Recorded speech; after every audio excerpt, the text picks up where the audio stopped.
এগুলা কি নিয়ে আসো? এগুলা নিয়ে মানুষ সকালে বন্দে ভাতরে যায়, বান নিয়া। তুমি বাজারে নিয়ে আসছো কেন? হ্যাঁ,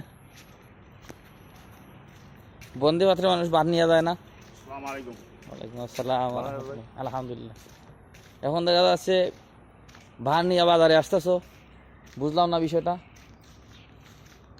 মানুষ আগে খাওয়ান নিয়ে বন্দে ভাতরে যাইতো, হ্যাঁ, ভাড় দিয়া। এখন খাওয়ান নিয়ে তুমি বাজারে আসছো, কারণ কি?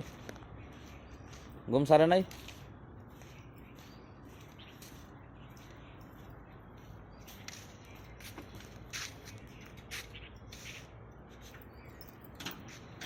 প্রতিদিন এভাবে ভাড় নিয়ে সকালে আমার আবদাল ভাইয়ের দোকানে হাঁটি হাঁটি ফাপা করে শুরু হয়।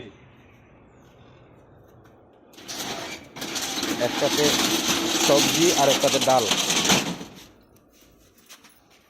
এভাবে শুরু হয় আশকান্দি হীরাগঞ্জ বাজারের সকালের ব্যবসা।